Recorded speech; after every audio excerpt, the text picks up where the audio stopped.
Ignition sequence starts. 6, 5, 4, 3, 2, 1, 0. Liftoff. We have a liftoff.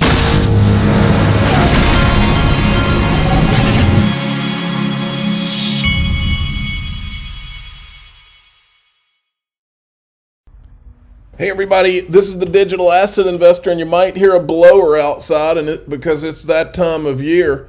For all you wild and crazy speculators like me out there, you should look into joining the ProCoin News Daily.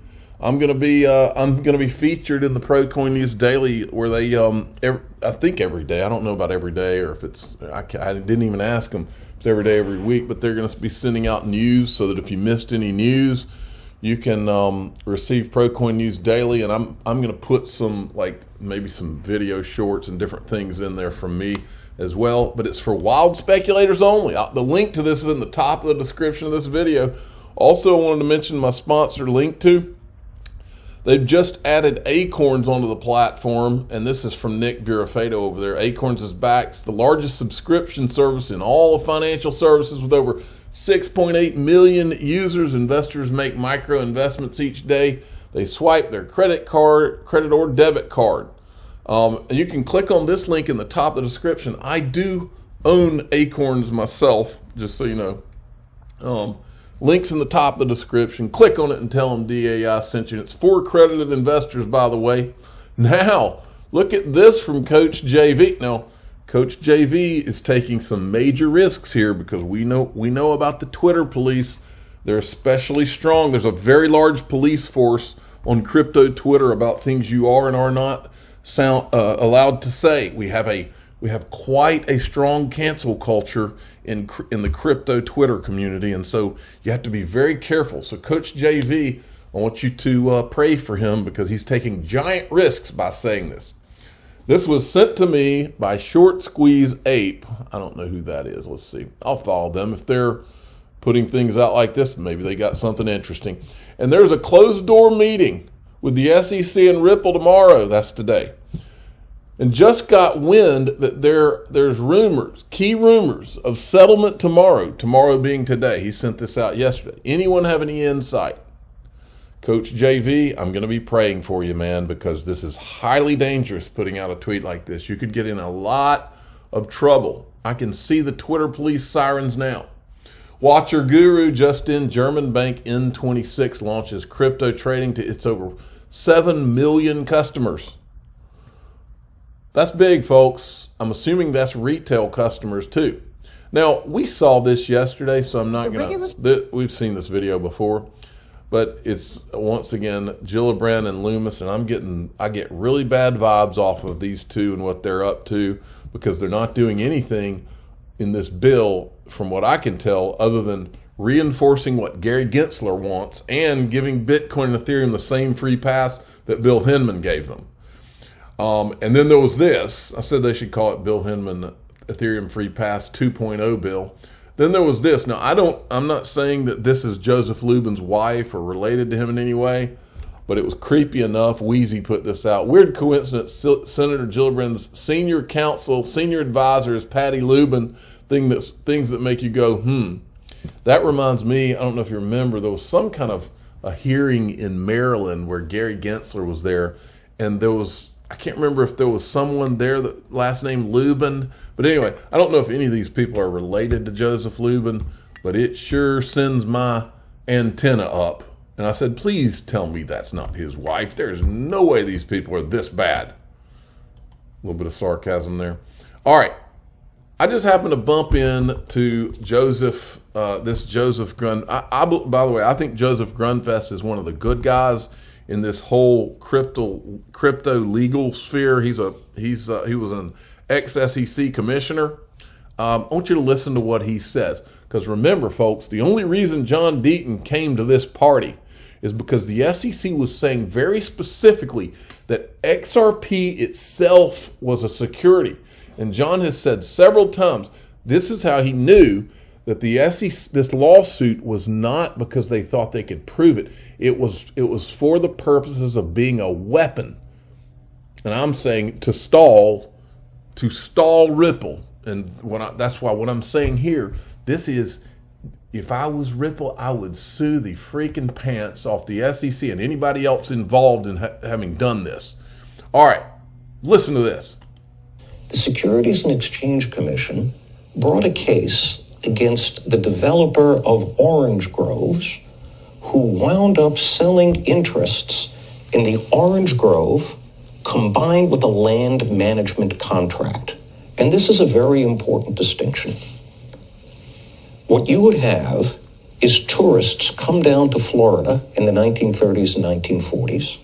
They would stay at this fancy hotel, and right next to the hotel, there would be signs and brochures saying, you love it here in Florida in the summer, why don't you buy a piece of our orange grove here? And the important point is that what the tourists were buying wasn't the orange. It wasn't even the tree. It was the combination of the citrus, the rights to the profits of the citrus, with the management contract. It was the package that the Supreme Court decided satisfied the definition of an investment contract. And because that investment contract was not registered with the SEC, and because the sellers couldn't demonstrate that they qualified for an exemption, the Supreme Court agreed with the Securities Exchange Commission, and it said that the combination of the sale of the orange grove with the management contract was a security. The Supreme Court at no point held, and this is really important, that an orange was a security. It was the package that was the security. Exactamundo. Now, then there was this, folks, and this clip right here, he is literally talking about everything that's wrong with the Bill Hinman speech. And what you'll get out of this is two things, in my opinion. The first is that Bitcoin and Ethereum are not safe. All these people that think Bitcoin and Ethereum are safe, no way, no how. Second thing is Ripple test is coming. I can feel it, because his argument is basically, from watching these videos of him this morning, his argument is basically the same thing that Stuart Alderati and Brad Garlinghouse have been saying recently, is that you got to have the investment contract first, which you don't have. I'm not going to play this whole video at 6 minutes. I highly encourage all of you to go watch it, though. Watch. First, let's understand that this is a speech. Speeches do not have the force of law, whether they're speeches by presidents or by division directors of the SEC.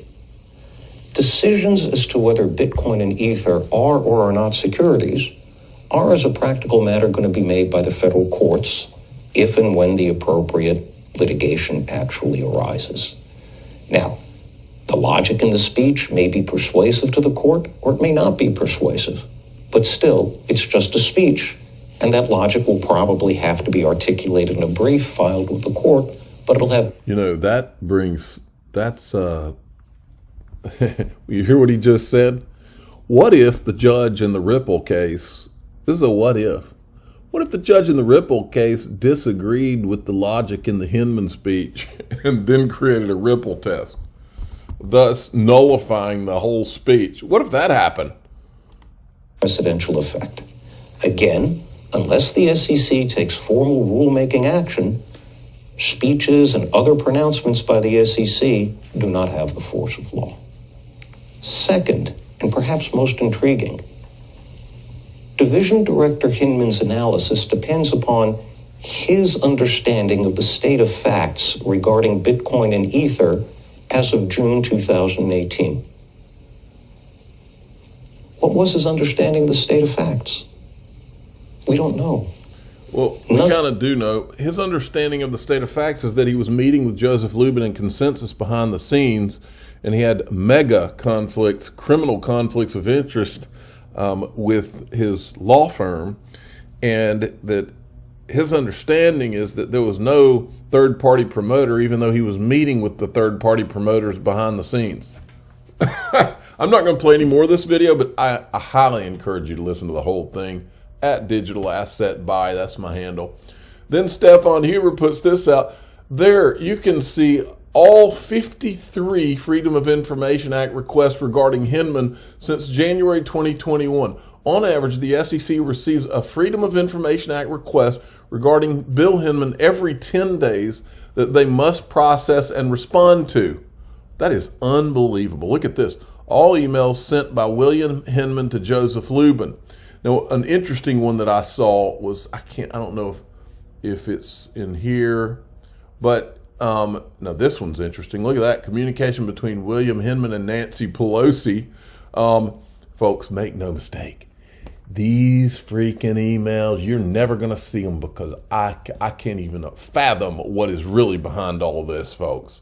Now, I don't see it right now, but one of these had made a distinction, and it said Joe Lubin or Joseph Lubin, and the point there is that the people filing these Freedom of Information Act requests, they know how shady the SEC is, and they know that how they're trying to hide the truth behind all sorts of legalese, including, oh, well, you didn't ask for Joseph Lubin, you asked for Joe Lubin.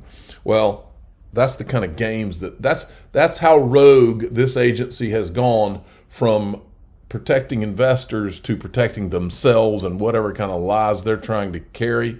And so this perfectly illustrates it. Now, all right, Charles Gasparino, breaking Inspector General's report on Gary Gensler's tenure at SEC, confirms the report we've done at Fox Business that uncovered significant turnover in senior ranks of the commission. Story developing.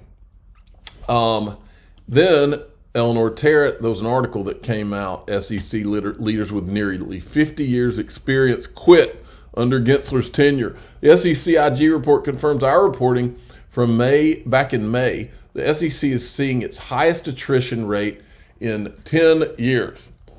Most concerning is the attrition rate in senior officer and attorney positions, about 20% and 8.4% for FY, respectively. Then there was this from Tom Emmert. This investigation also revealed that Gary Gensler's disastrous leadership has triggered mass exodus of staff expertise. Over 20% of senior officials and attorneys are leaving the SEC. The American public deserves an SEC led by experts, not nonsense. A new investigation into Gensler regime at SEC found that peak staff occupancy across all SEC buildings this year is averaged a mere 7%. Why are taxpayers funding hundreds of millions of dollars of SEC office space when no one's showing up to work? And then John Deaton says, Tom, I think it's time you supported the Empower referral to the IG for an investigation into the proven ethics violations involving Hinman. This can't be partisan politics. No one thinks Gary is more a disaster than me. Let's clean up the SEC. Empower isn't partisan. Yeah, Tom. Where you at, Tom? Now, I'm going to go back to this and play it without talking about the you-know-what. XRP holders, check this out. Because Ripple have taken their marketing to a whole nother level. Because this was a Canary Hall station this morning. Because the Ripple logo can be found all around the station. But it gets better. However, yesterday between the Warriors and Lakers game, look what came on TV. And this is just the start. And in my opinion, the best FX brokers... All right. Wanted to show you that. I'm the digital asset investor. I'm not an investment advisor. This is for entertainment purposes only. Please subscribe, hit the like button, tell your friends and family. Ripple's advertising everywhere.